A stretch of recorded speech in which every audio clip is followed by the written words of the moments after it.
अंबुज आनंद। राधे राधे। राधे राधे महाराज जी। महाराज जी, कोई एक काम मैं लगातार नहीं कर पाता तथा मन शांत नहीं रहता। इस कारण से मेरा और परिवार का बहुत नुकसान हो जाता है। और समस्या भैया यह है कि मन, वीर्य और प्राण तीनों का एक कनेक्शन है, एक ही कनेक्शन है। अगर हमारा वीर्य ब्रह्मचर्य ठीक है तो मन शांत और एकाग्र रहेगा और प्राण बलवान और सूक्ष्म रहेंगे। अगर वीर्य कमजोर हो गया तो मन चंचल, अशांत और प्राण स्थूल और बलहीन हो जाएंगे। स्थूल, सूक्ष्म नहीं होंगे। अब हमको मेन पॉइंट पर सुधार करना है, चाहे गृहस्थ हो चाहे विरक्त। गृहस्थ के लिए भी एक संयम से बर्ताव करने के लिए कहा गया है, और अगर जब तक ब्याह नहीं हुआ तब तक तो और संयम से रहना ही चाहिए। अगर हम लोग वीर्य का महत्व समझने लगे, ब्रह्मचर्य का, तो हमारा जीवन काफी संकटों से निवृत्त हो सकता है। अध्यात्म शक्ति वीर्य से ही प्रकट होती है। जब हम ब्रह्मचर्य से रहते हैं, भजन करते हैं, मान लो गृहस्थी में है, भगवान कश्यप जी 10,000 वर्ष तक ब्रह्मचर्य रहे। फिर उन्होंने माता विनता के गर्भ में, जानते हो कौन पैदा हो? भगवान गरुड़ जी पैदा हुए। कितने बलशाली, भगवान के वाहन, पूरे विश्व ब्रह्मांड को अपने एक पंखे में रख के उड़ सकते हैं। 10,000 वर्ष भजन किया तो फिर गरुड़ जी पैदा हुए। अगर गृहस्थी में भी है, संयम से रहकर भजन करके, फिर तो बुद्धिमान, ज्ञानवान, बलवान बालक पैदा होगा। मुझे लगता है ब्रह्मचर्य की तरफ से हमारे समाज की दृष्टि हटती चली जा रही है। मनोरंजन के भाव में वो ब्रह्मचर्य, इसलिए हमारा मन अशांत। बोलो अब इस समय आप यौवन अवस्था में हो, इस समय तो उत्साह रग रग में रहता है, नहीं, चेतना रग रग में रहती है। हम नए बच्चों को देखते हैं उत्साहहीन, मतलब जैसे डिप्रेशन में हो। चेहरा देखकर ऐसा लगता है जैसे परेशान हो। क्यों परेशान है? क्योंकि आंतरिक जो शक्ति सपोर्ट करने वाली नहीं। अब मन जिस विचार में फंसा देता है, बिना मतलब फंसाए, कोई भय नहीं, वो भय दे रहा है। कोई शोक का कारण नहीं, वो शोक दे रहा है, चिंता दे रहा है।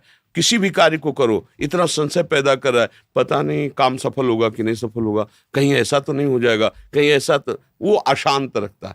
और जब ब्रह्मचर्य, ऐसा कैसे हो सकता है? बल है ना, अध्यात्म बल, शारीरिक बल की बात नहीं कहते। ऐसा कैसे हो सकता है? यदि एक बार ऐसा हुआ तो 1000 बार मैं प्रयास करूंगा और इस पर विजय। वो मतलब जिद्दी स्वभाव, एक निष्ठा उसी से आती है, उसी से। ये जो संत महात्मा बड़े बड़े कष्टों को रौंद करके वो मेन पावर है। और हम लोग उससे, प्राण हमारे स्थूल हो गए, वासनात्मक, मन हमारा चंचल अशांत हो गया। क्यों? क्योंकि हमारा ब्रह्मचर्य ठीक नहीं है।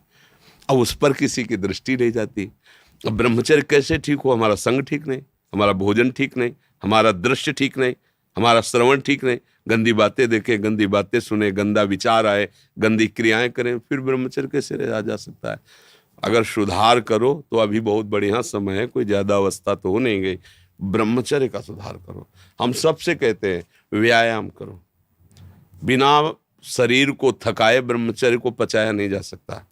जैसे दंड बैठक, दौड़ भाग, व्यायाम किया, फिर आप भले गृहस्थ हो, फिर दिन भर कार्य करते रहो। 30 मिनट तो पूरे शरीर को ऐसा व्यायाम में रखो पसीना पसीना हो जाए। अब 8-10 बजे तक सो रहे हैं तो व्यायाम कब करें? 4 बजे उठ के नहा धो करके घंटा आध घंटा दंड बैठक मारे तो आप देखो आपका जीवन प्रकाशित होने लगे। ये नहीं कहते कि बाबा जीवन, गृहस्थी में भी, गृहस्थी जीवन कोई साधारण इतना बड़ा बोझा लाद के चलना है परिवार का। शरीर स्वस्थ नहीं, विचार ठीक नहीं तो क्या है? अभी कुछ दिनों ऐसे अगर आचरण ढीले रहे तो शरीर ऐसे भयानक कमजोरी से युक्त हो जाएगा कि आपको सब कहेंगे प्रमादी पड़ा रहता है, कुछ करता नहीं। इसलिए संभल जाओ। ब्रह्मचर्य ही परम तप है, ब्रह्मचर्य ही परम धन है, ब्रह्मचर्य परम एकाग्रता है। एकाग्रता ब्रह्मचर्य से आती है। आंख मूंदो या खुली रखो, अगर ब्रह्मचर्य ठीक, एक शीतलता, एक गंभीरता, और जिधर दृष्टि लगा उधर एकदम चिपक जाएगी जाके। जैसे भजन में, नाम में, एक, या आप संसारिक कार्य में बहुत अच्छा कार्य करोगे। अगर आपका ब्रह्मचर्य ठीक ना तो जिधर बहुत अच्छा कार्य करोगे। तो शरीर में दम ही नहीं है। यंत्र का जमाना हो गया है।